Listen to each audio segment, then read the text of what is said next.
on CTV3 News. The mitigation phase of the sentencing hearing for convicted triple murderer Elmer Na unfolds before High Court Justice Nigel Pilgrim.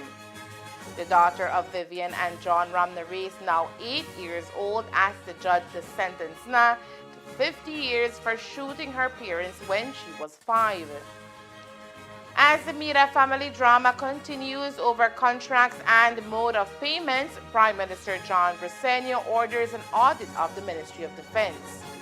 We'll also tell you about a new innovative project launched by the Progressive Sugarcane Producers Association. And the Ministry of Health commemorates World Food Safety Day. These are some of the stories we have for you tonight in our newscast for Thursday, June 18th, 2026.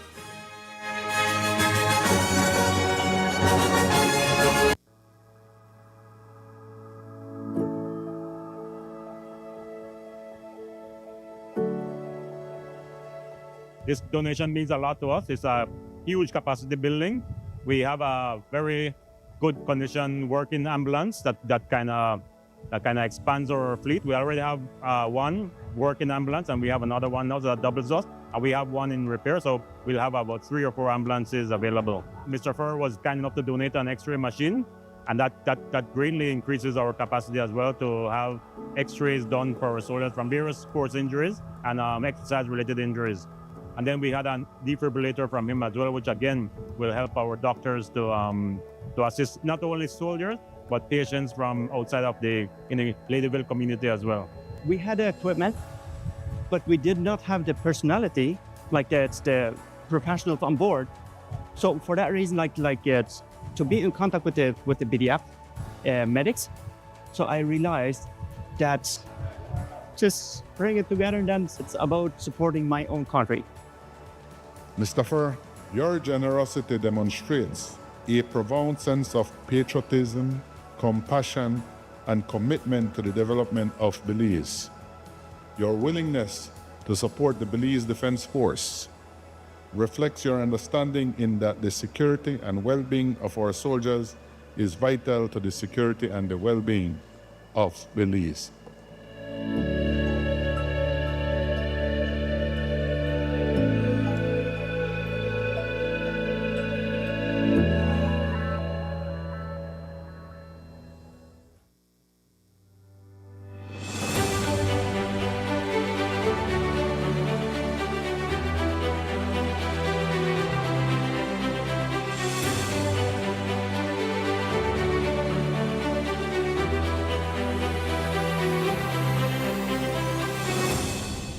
This is a fantastic feeling to have a new roof over my head, brand new. This is great. You like your house?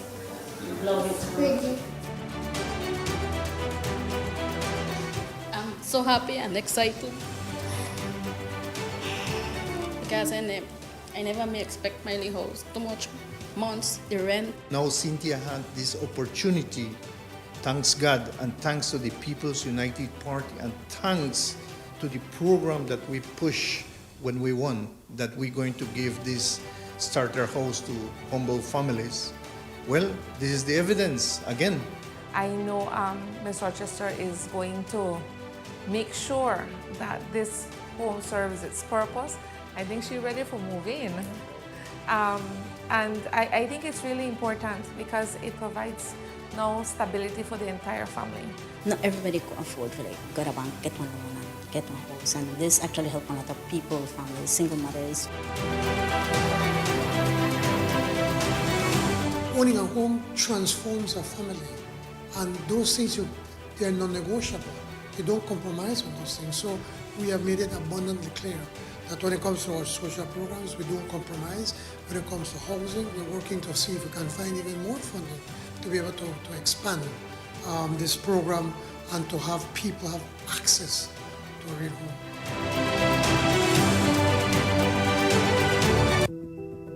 Reunión especial St. Francis Xavier Credit Union Limited.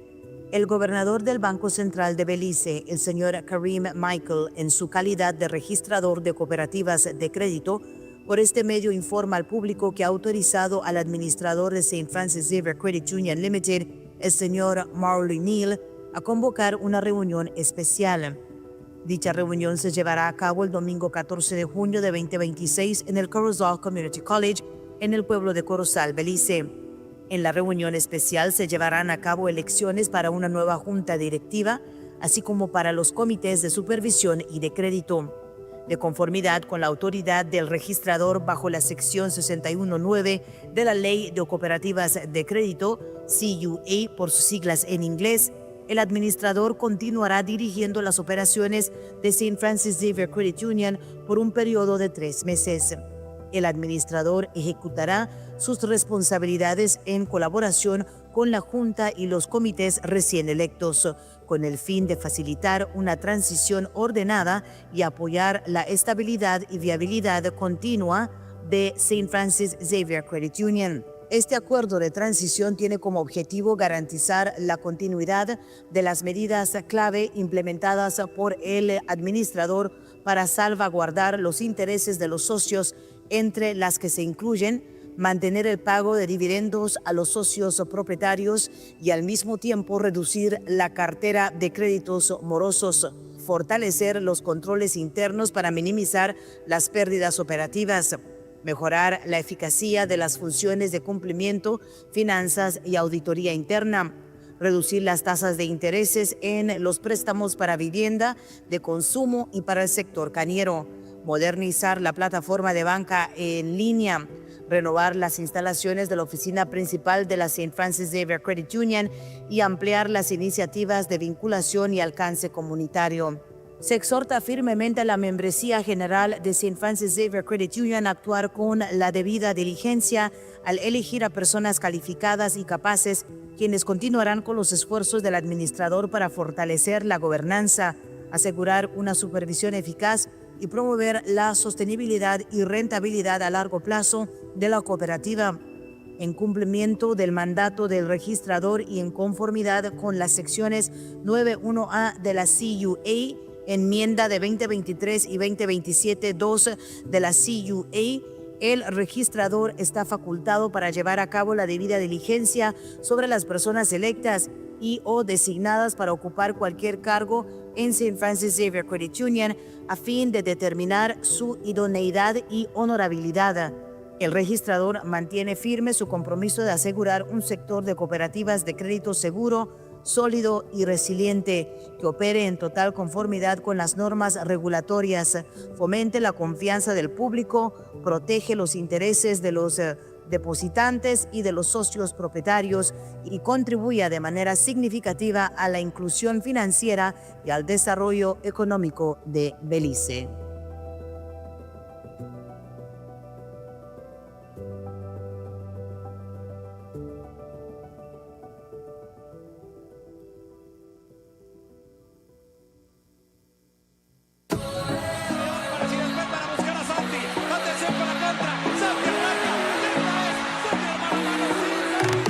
Gather your friends and watch the World Cup at Lamanai Riverside Retreat.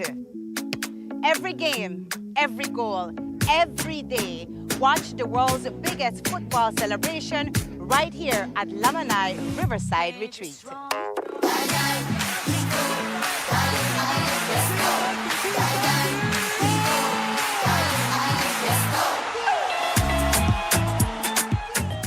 The biggest soccer season is here. Are you ready to experience the front row from home? Experience stadium level immersion with Samsung's latest technology. Perfect for every room. Your favorite Crystal UHD and QLED smart TVs are ready for you. Now at the best price. From your 32-inch personal fan zone at just $369 to the massive 85-inch home stadium experience for only $2,579. We have the perfect upgrade for every fan. Get yours with confidence at Cellular World, the authorized distributor in Belize, and receive a 1-year warranty. Visit us today and take advantage of these promotions. Valid until June 15th. Upgrade to the front row at home. Experience with Samsung and Cellular World.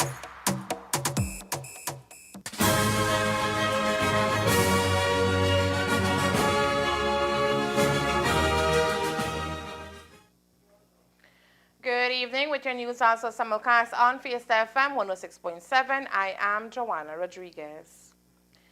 The Mira family drama continues to overtake public discourse in our country, and speaking today on the matter, Prime Minister Honorable John Briceño says an audit will be conducted for the period in question as the government seeks to address concerns surrounding contracts awarded to companies linked to the family of Minister of Home Affairs and New Growth Industries, Honorable Oscar Mira. Speaking on the matter, Prime Minister Briceño said accountability is necessary to ensure that Belizeans receive value for money and that all established procurement procedures were properly followed.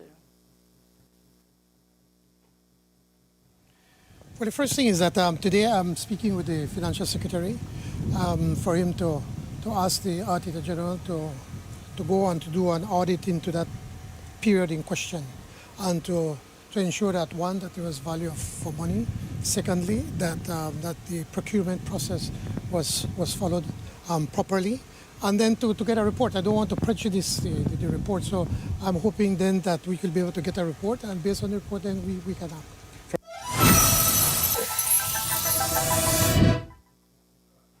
The Prime Minister acknowledged that the controversy has placed the government in an uncomfortable position and admitted that the situation has negatively impacted the image of the ruling party.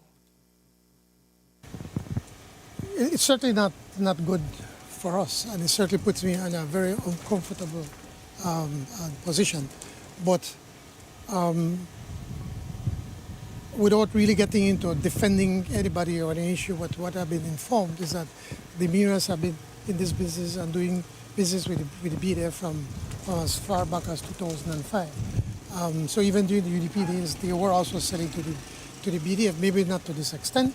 I don't know, but it certainly leaves a lot for you to be able to question and to look at. So, but there are other pressure but points. If you were to allow me, I don't. No.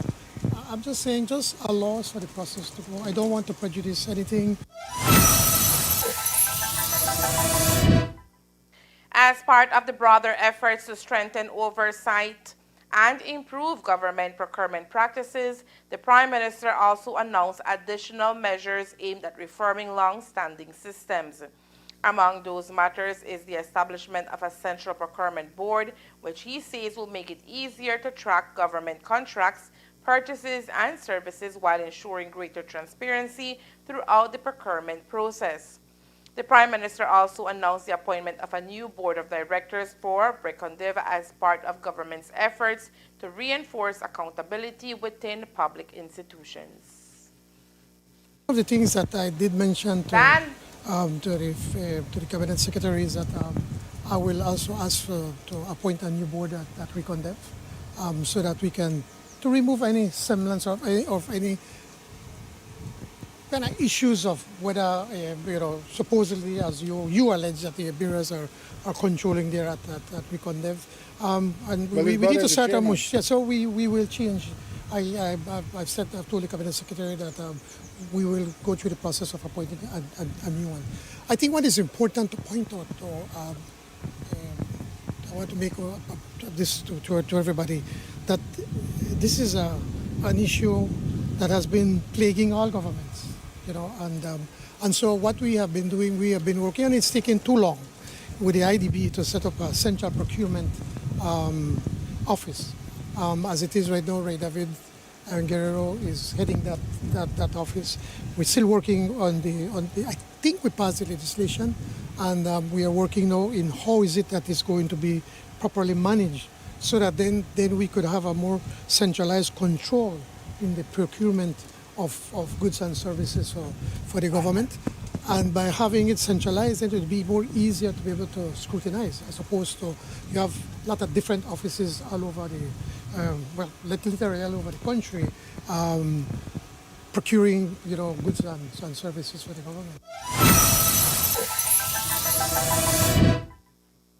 The Prime Minister also stressed the importance of accepting public scrutiny, particularly for those serving in public office. However, he also expressed hope that Belizeans will view the controversy within the broader context of the administration's overall performance and continue to recognize the work the government has accomplished over the past years.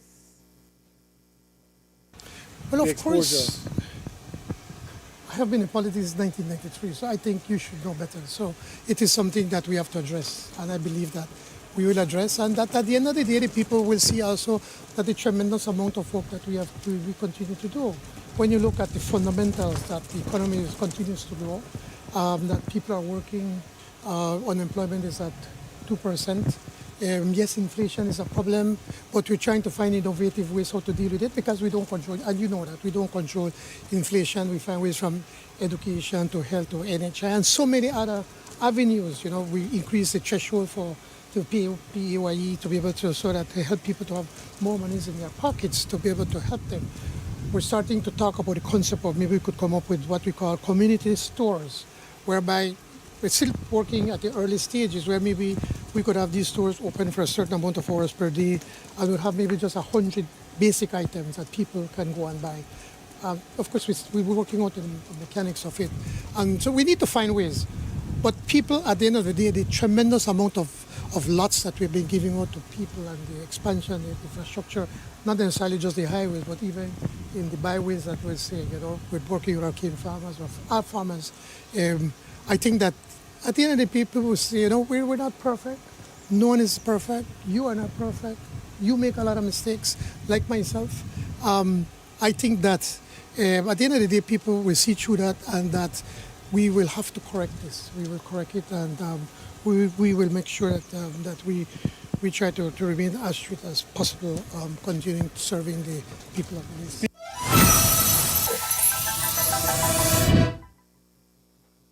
The emotional impact of a family shattered by a triple murder took center stage in the High Court on Thursday afternoon as the sentencing hearing for convicted killer Elmer Na moved into its mitigation phase before Justice Nigel Pilgrim.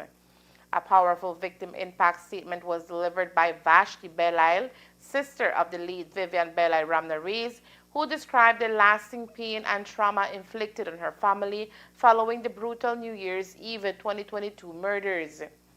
Belail spoke at length about the suffering endured by her niece, Caitlin, who was only 5 years old when she witnessed the fatal attack that claimed the lives of her parents, Vivian and John Ramnarees, as well as David Ramnarees. She told the court that the child continues to struggle with fear, anxiety, grief, and difficulty sleeping, often expressing concerns about being left alone. According to Belail, Caitlin has effectively been sentenced to a lifetime without her mother and father. Now, 8 years old, the child asked her aunt to tell the judge to give Na 50 years. However, Belail said that a day later, Caitlin changed her mind, saying that even a 50-year sentence would not be enough. Belail told the court she shared that sentiment.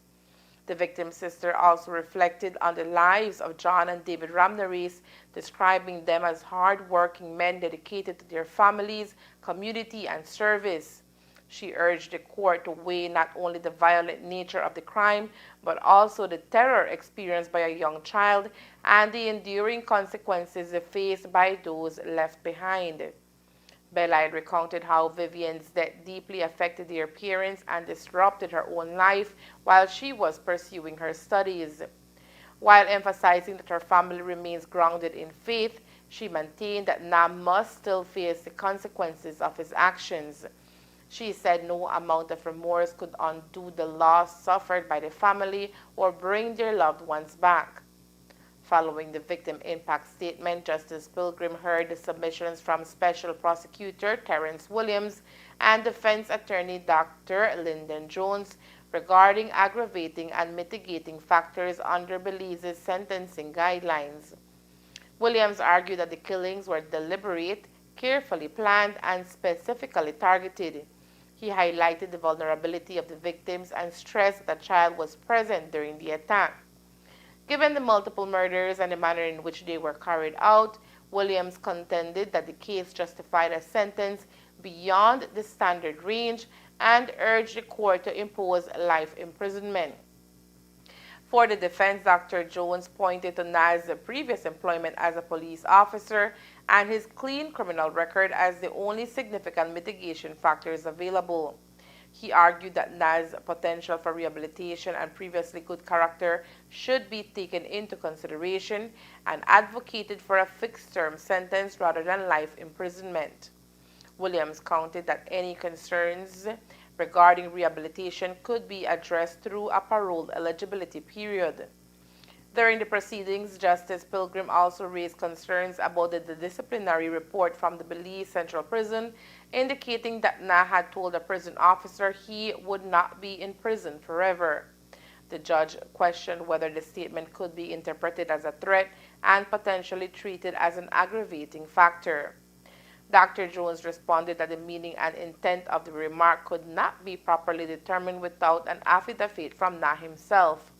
Williams subsequently advised the court against placing weight on the statement when determining sentence. Justice Pilgrim is expected to hand down his sentence decision on Friday morning at 9 o'clock. With municipal elections fast approaching, the People's United Party (PUP) says it is ramping up preparations for Election Day, with candidate slates now being established and finalized in municipalities across Belize.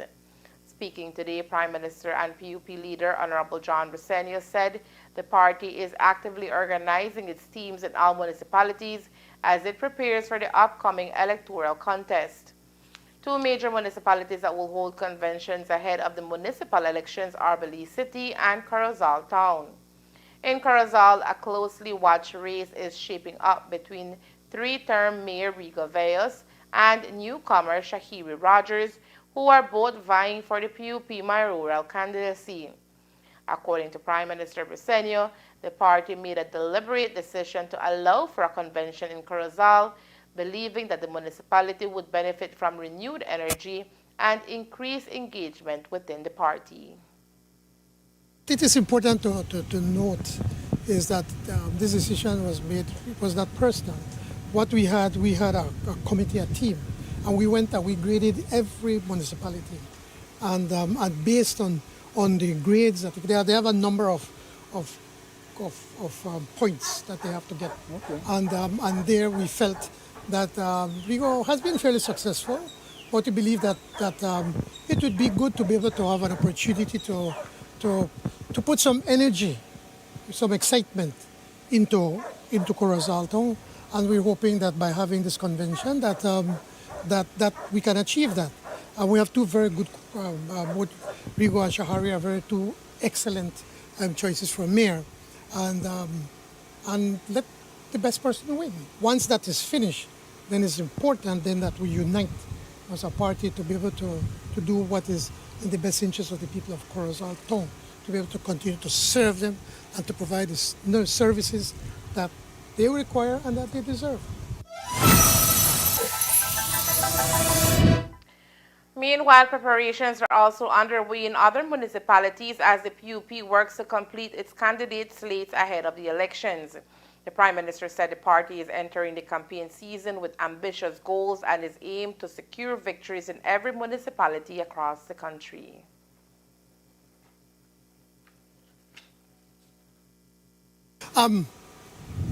As a politician, you want to win everything. I mean, and that's why you're in politics. Or in any game, from when I was a young man, I used to play a lot of sports. So you always have that will, that you want to win. You're going to fight to win. I mean, you're going to work hard. And that is still the way I feel, that I want to win.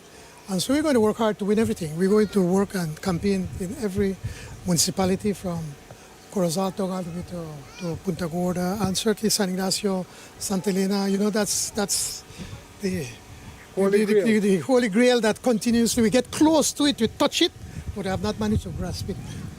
Maybe this is the time. I believe that in San Ignacio, Santa Elena, our leaders are united right now, and they're prepared to be able to work together and to put a good team and to work with the with the community and to point out to them that, with this good team, I think we'll be able to do a lot more for the people of St. Ignacio St. Helena. So I am optimistic. I'm not, I wouldn't say I'm 100%. If I were to say that, I would be an arrogant person. But I'm optimistic, and we're going to work hard to be able to win. As municipal elections preparations intensify, political activity is expected to increase in the coming weeks as parties finalize their candidates and begin formally presenting their platforms to voters.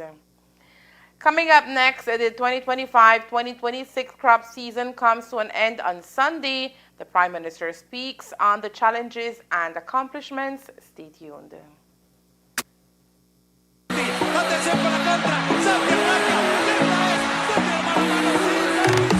Gather your friends and watch the World Cup at Lamanai Riverside Retreat. Every game, every goal, every day. Watch the world's biggest football celebration right here at Lamanai Riverside Retreat.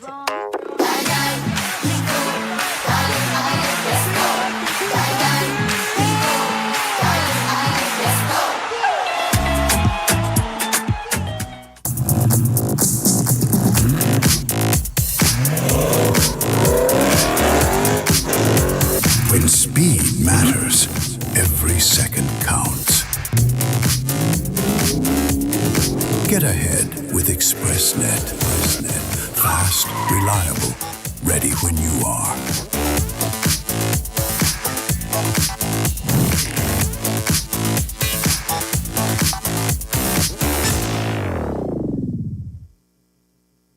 El evento de fútbol más grande del mundo por fin llegó y Smart te invita a vivir toda la emoción del mundial. Antes de que empiece cada partido, predice quién se lleva la victoria. Entre más predicciones hagas, más oportunidades acumulas. Suma un punto cuando le aciertes al equipo ganador y si le atinas al marcador exacto, obtienes hasta 4 puntos. La persona con más puntos al terminar el mundial se lleva $2,500 en efectivo. Y eso no es todo. También habrá premios semanales durante toda la competencia. Además, el líder de los cuartos de final se lleva un paquete completo para armar su Watch Party. Participa directamente desde la app de Smart por solo 50 centavos por participación. Las predicciones estarán disponibles del 1 de junio al 18 de julio del 2026. No solo veas el mundial, vívelo con Smart. Smart, bring people together.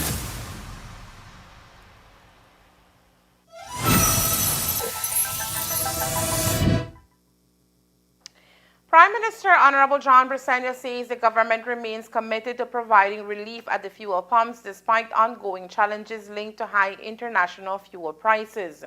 His comments come as global tensions begin to ease, leading to expectations that fuel prices on the international market could decline in the coming weeks. Speaking on whether those reductions could eventually benefit Belizean consumers, PM Briceño explained that local fuel prices are largely dependent on the cost at which Belize imports petroleum products. The Prime Minister noted that while international trends are encouraging, the government can only make adjustments based on the prices being paid for fuel entering the country. The PM, however, emphasized that the government has been working diligently to cushion the impact on consumers and provide some measure of relief whenever possible. We could only base on the price that we get. And what we've been doing, playing on reducing the taxes considerably over time. That's the only remedy that we have, our only tool that we have to be able to try to have some measure of control on the prices at the pump. I know people are saying, well, the prices were not as high as I think several years ago when it went over $130 or something like that. I don't know the exact number. It went maybe to about 110. Yeah. But what has happened, and the supply for oil has increased considerably over the past 10 years. But the supply for refined products have not increased, have not kept up with the demand. So that these refineries, there are not many of them around the world, as you know. They are the ones that manage and control the price. And so, the issue of price is determined by supply and demand. The demand goes up and the supply is limited, then the price goes up. And that's what has been happening totally out of the control of our hands, even in the United States. Is there any trend? Is there any Plex graph that say, well, it will futures are looking like this price? Well, maybe they have, but I've not seen it.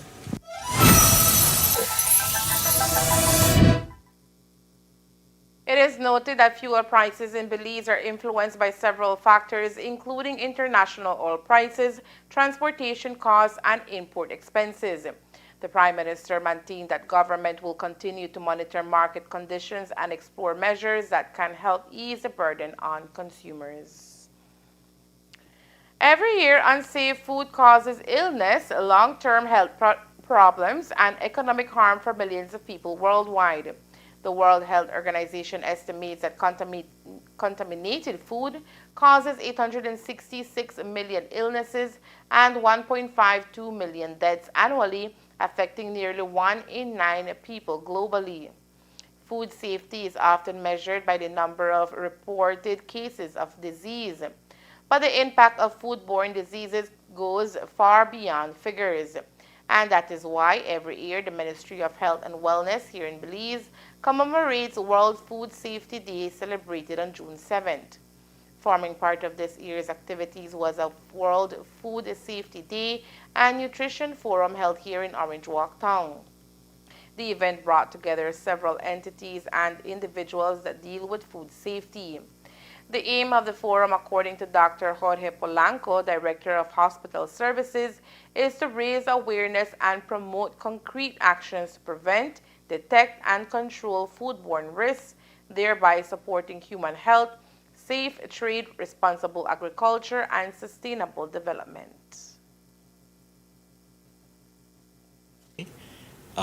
It goes beyond food security. Food security is having the food accessible, available. Food safety is that that food should be safe.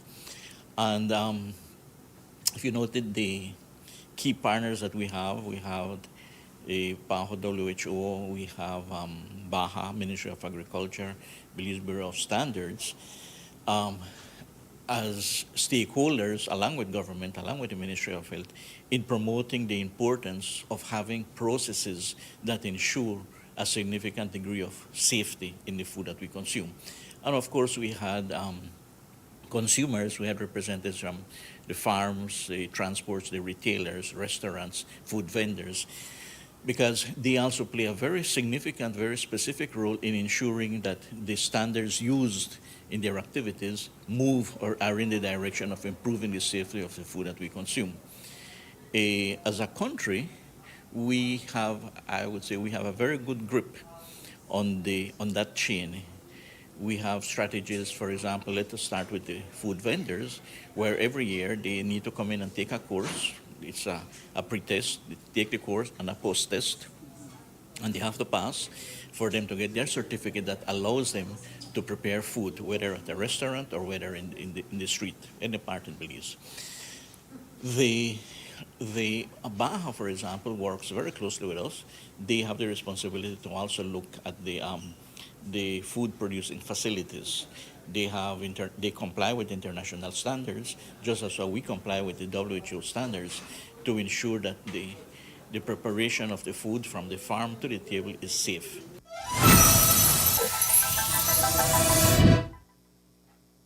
With foodborne diseases having significant impacts on public health, the economy, and social well-being, Polanco says from production and transportation to marketing, preparation and consumption, all actors in the food chain play a fundamental role in preventing contamination and foodborne diseases.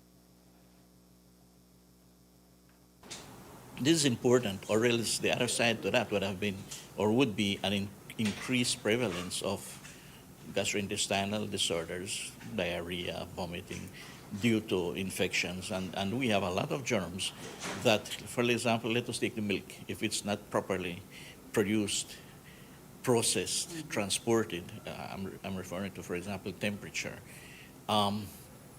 it will easily grow bacteria that immediately would give specific signs and symptoms to whosoever is drinking it. And the same thing with other types of food, for example, meat. If the processing of the meat is not done as per standards, all the germs that could be there in the meat would just grow, proliferate, And if apart from that, it's not cooked properly, that's where the restaurant people come in. If it's not cooked properly, the germ will survive, and immediately we would have an increased number of persons, adults and children, ending up in health facilities with gastrointestinal diseases. What other non-communicable diseases would we be facing, and are we seeing a reduction when it comes to those diseases if we are facing them? The answer is yes. We have not had outbreaks. We have not had an increasing trend. And we know that that is associated to the day-to-day impact, to the day-to-day activities of public health inspectors across the country. The public health inspectors work along with the inspectors of Baja at the facilities that produce the food, and then ours work exclusively at the level of the retailers. They ensure, for example, supermarkets, that the proper temperature is maintained with the meats, for example, that the proper hygiene is maintained. At the level of the food vendors, they are very, very strict in observing and calling the attention to whosoever is not complying. So we know that all those grains of salt put every day contributes to also have that degree of confidence that what we eat is safe. The generation and use of data enables the ministry to develop more effective public policies, businesses to strengthen their food safety practices, and consumers to make informed decisions. But how does the message get across to street vendors and those who practice backyard gardening? That we have a lot of gaps in that, because they are not consistent. Today you would find a group of vendors by the market, next week you will find somebody else. We are aware of those gaps, and that's one of the reasons why we have some farmers here. The public health inspectors at the district level would have those direct contacts on a more one-to-one basis. Especially the retailers, they are familiar with our public health inspectors. Some of the vendors, they are familiar because they are constantly checked, and they ask for a recent food handler certificate. So they know that our public health inspectors are serious in enforcing, I would say, basic hygiene measures. Are these checks done especially in supermarkets, especially when it comes to meats and other products? How often do they do spot checks? And is this done randomly without the store owners getting to know about it?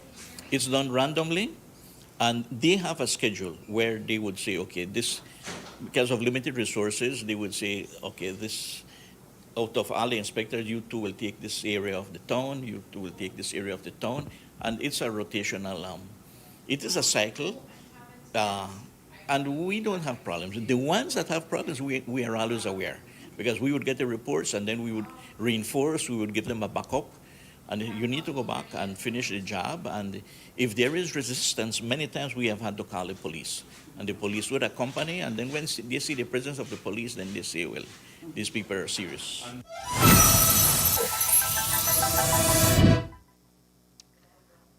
World Food Safety Day is celebrated under the theme From Burden to Solutions, Safe Food Everywhere. The Progressive Sugarcane Producers Association, PSCPA, today officially launched an innovative new project titled Establishing a Biofactory for Eco-Friendly Biofertilizers to Enhance Soil Health and Climate Resilience of Fair Trade Sugarcane Farmers in northern Belize, marking a major milestone for Belize's sugar industry and sustainable agricultural sector. The initiative, supported through the Global Environment Facility GEF Small Grants Program implemented by the United Nations Development Program UNDP, establishes the country's first ever locally managed biofertilizer laboratory. The project aims to promote environmentally friendly farming practices, improve soil fertility, and help sugarcane farmers adapt to the growing impacts of climate change. The launch ceremony brought together government officials, development partners, and members of the sugarcane industry to celebrate what was described as a transformative investment in the future of Belizean agriculture. And it's important that we have this success because it's imperative that we reduce the dependence that we have seen on imported inputs, because we know that we are very vulnerable to the market fluctuating market prices, imports opportunities. So producing biofertilizers in in Belize by yourself is the right way to build that level of resilience that is needed and sustainable for the future. Let me also take a moment just to highlight the role of the Global Environmental Facility, the GEF, and the Small Grants Program, who are the co-funders of this initiative. Globally, the Global Environmental Facility, the GEF Small Grants, implemented by UNDP, has been supporting community-based organizations since 1992, working in over 130 countries to address environmental challenges while improving livelihood. Its strength really lies in the focus on local action, as we're seeing here today, working directly with communities, supporting innovation, and building partnerships that deliver real results on the ground. And here in Belize, the Small Grants Program has been active for more than 30 years, supporting civil society and community-based organizations to tackle challenges such as climate change, biodiversity loss, and land degradation. The Small Grants Program is often referred to as the People's Small Grants Program, Jeff, because it puts communities at the center of action. And the project that we're launching here today is a perfect example of that.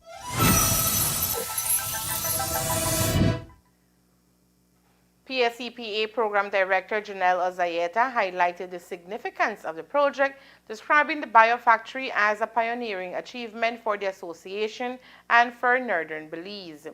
Ozayeta explained that the facility will allow for the local production of eco-friendly biofertilizers that can naturally enrich soils, reduce the use of chemical fertilizers, and improve the overall health and productivity of sugarcane fields. At its core, this project is about one thing: helping our farmers remain productive, profitable, and resilient in changing agricultural landscape. The sugar industry continues to face many challenges. Farmers are experiencing rising production costs, increasing pressure from climate variability, declining soil health, and emerging threats such as the fusarium disease. These challenges not only affect yield, but also the long-term sustainability of farming families and communities throughout northern Belize.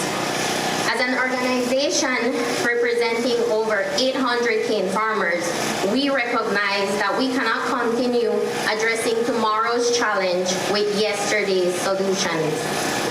This is why Progressive, with the support of the Global Environment Facility Small Grants Program, is embarking on an initiative that is both innovative and practical. This project will establish Belize's first farmer-led biofactory, complete with a technical laboratory dedicated to the production and validation of eco-friendly biofertilizers. What makes this initiative unique is that it places farmers at the center of the solution. Too often, farmers are viewed solely as consumers of agricultural products. Through this project, our farmers become producers, innovators, and stewards of sustainable agriculture. We will develop locally adapted biofertilizers designed specifically for our conditions, our soils, and our farming systems. The benefits of this project will extend well beyond the construction of this facility. Over the life of the project, we will train at least 150 farmers in climate-smart practices, integrated pest and disease management, and the effective use of biological inputs.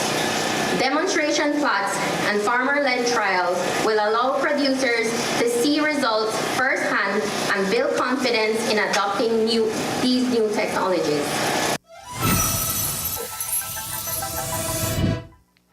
Speaking at today's groundbreaking ceremony, Prime Minister Briceño emphasized that strengthening the resilience of the sugar industry is essential, not only for protecting farmers' livelihoods, but also for safeguarding one of Belize's most important economic sectors. Well, we know that our cane farmers have been going through a very difficult time. But for us in Belize, in the north, it is more than just an industry. It's a way of life. It's cultural. And it's important for us to be able to find innovative ways to help our farmers. And our farmers have to innovate. They have to change. As I said earlier, probably 3-4 generations ago, our forefathers, when they look at pesticides and fertilizers, they frowned at it and said, well, why are we going to do that to our soil? And had we know what they knew back then, probably would have done things differently. And the overuse of chemicals and pesticides have really destroyed our soils. And now we have to go back to the same using biological methods to be able to inject into the soil, to be able to enrich the soil, and by extension, for us to be able to have better yields for sugarcane. The establishment of the biofactory is expected to contribute significantly to sustainable agricultural practices in northern Belize, helping farmers improve crops while reducing their environmental footprint. The industry in the state that it's in, while it's a commendable effort, is it too late? No, I don't think so. We've been doing a number of changes since I became the minister. One of the first things we did is to be able to find a way how we can have a better working relationship with BSI, ASR, and I think we've achieved that. And they have already indicated that they are prepared now to make some serious investments in investing in a new boiler, investing in equipment to be able to plant more cane, to be able to work with the farmers for them to have new varieties and to help them plant and to increase yields. So it is imperative that we continue to work, and then also to work with our IFIs to be able to get cheaper funding. For instance, through the 5Cs efforts, I think it's the Climate Change Fund that we managed to get $50 million that is being invested into the sugarcane industry. So it's not too late. I do believe that once there's a willingness on our part as a government, but also a willingness on the cane farmers and the associations. And I stress the associations, that they have to be able to understand and to realize that the good old days are over. The good old days when government can step in and just give them free money, it's over. We don't have that. And so we have to change, we have to innovate, and we have to continue to be able to work, not necessarily. The project also reinforces Belize's commitment to climate action by promoting regenerative farming practices that protect soil biodiversity, conserve natural resources, and strengthen the resilience of farming communities against the impacts of climate change. Yes, we will have one, because what is happening now, if you were to talk to the associations, a number of the people that are not, I have to be careful how I use this word, that are not serious cane farmers, they're getting out. The people that are serious cane farmers that are really have invested in the industry, they're going to remain. And then they will be able to have an opportunity to be able to scale up. Because again, we still live with this idea in the 70s with George Price, where there was a secured markets, where had secured price, that a small farmer with 50 tons or 100 tons can survive. In today's world, where we no longer have these special markets or secured markets or special pricing, they don't exist. So you have to be able to compete. And to be able to compete, you have to scale up. You have to increase productivity. You have to be more efficient in growing your cane and also in delivering cane, because that is also a big part of the cost of the sugarcane industry.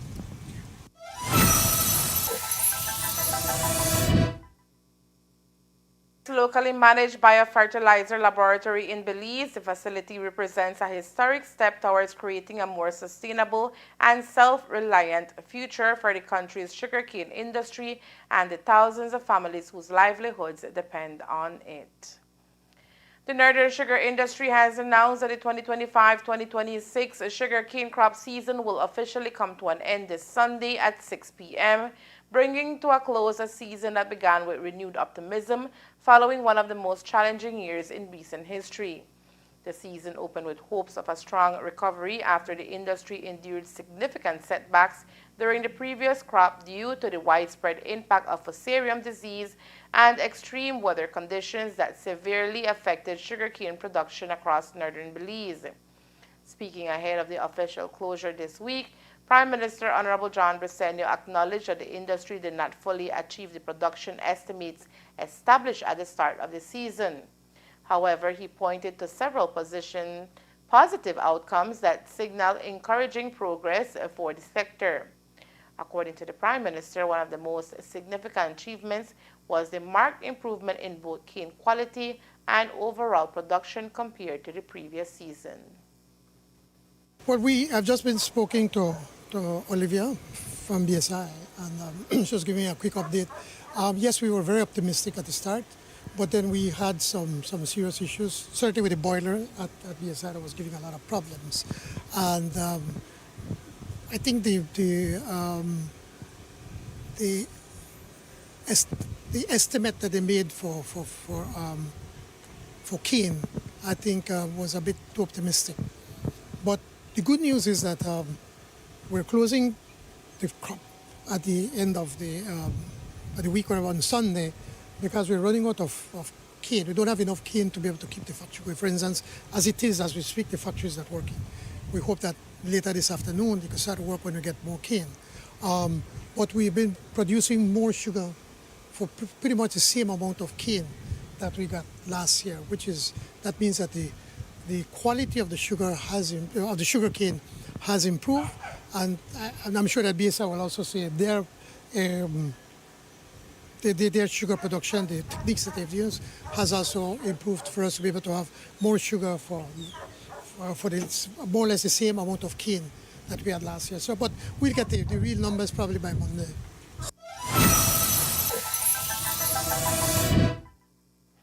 As the 2025-2026 crop season comes to an end, industry leaders will now turn their attention to preparations for the next harvest, with continued emphasis on strengthening disease management practices, improving productivity, and building greater resilience against climate-related challenges. And there is more news after the break. Stay tuned.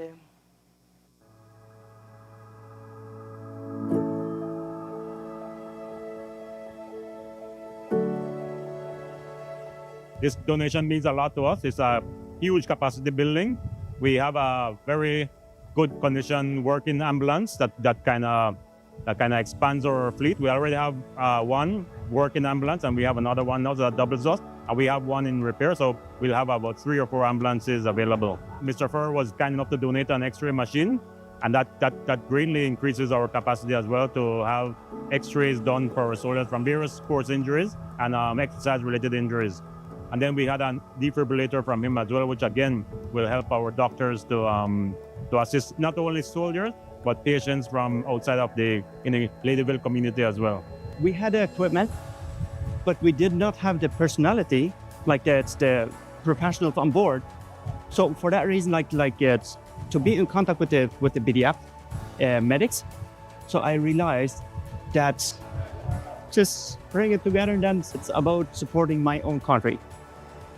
Mr. Furr, your generosity demonstrates a profound sense of patriotism, compassion, and commitment to the development of Belize. Your willingness to support the Belize Defense Force reflects your understanding in that the security and well-being of our soldiers is vital to the security and the well-being of Belize.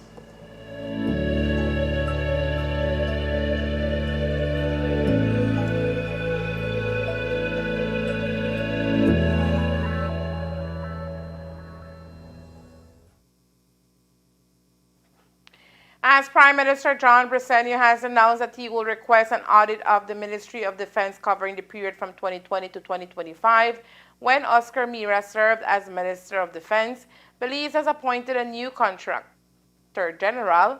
Maria Arters was formally sworn into her position before Governor General Dame Froila Zalam, marking the start of a 3-year term. In her new role, Arters will oversee an office dedicated to scrutinizing the awarding and execution of public contracts. Her responsibilities include ensuring that government projects are awarded based on merit, executed impartially, and adhere to legal standards. The Office of the Contractor General plays a crucial role in fostering accountability and transparency within Belize's public sector. It acts as a safeguard to ensure that procurement processes are conducted fairly and in compliance with the country's regulations. Arthur's appointment is effective immediately, signaling a renewed focus on good governance and oversight in Belize's public resource management. In a bold move to promote equitable learning environments, Belize's Ministry of Education, Culture, Science and Technology, MOECST, has teamed up with Inter-American Development Bank, IDB, and the Global Partnership for Education, GPE, to roll out an expansive new program aimed at strengthening inclusive education across the country. Under the banner of the Skills for the Future program, this initiative seeks to equip educators with the skills necessary to support students with diverse learning needs. Kicking off the project, an inaugural cohort of 55 teachers and special education officers are undergoing intensive training to become certified special and inclusive education coaches. This foundational group will serve as the vanguard of a nationwide effort to embed inclusive practices within Belize's classroom. The training currently underway brings together participants from all regions of the country for a week of hands-on learning at the University of Belize in Belmopan and the Technical and Vocational Education and Training ITVET Institute in Belize City. Following these in-person sessions, the coaches will continue their professional journey through online coursework and structured mentoring, ensuring sustained development and support. These newly certified specialists will act as vital resources for classroom teachers, offering guidance and expertise to improve educational access for students with special education needs and disabilities SEND. The role is designed to create a ripple effect, building local capacity that will empower hundreds of teachers to foster more inclusive, accessible learning environments. Over the coming months, the full program aims to reach a total of 500 teachers nationwide. The newly trained coaches will be central to this effort, not only in delivering ongoing training and mentorship, but also in supporting classroom implementation. As Belize takes strides towards more inclusive education, this strategic initiative promises to transform classrooms and open new opportunities for all students. And that's the news. We invite you to join us for another newscast on Friday, June 19th, here on CTV3 News and Fiesta FM 106.7. Remember that to read a text version of the news, you can visit our website at CTV3BelizeNews.com. You can also log on to our Facebook page for current stories at Facebook.com/CTV3BelizeNews or our YouTube channel at CTV3 News BZ. From all of us here at CTV3, thank you for watching and listening. Good night.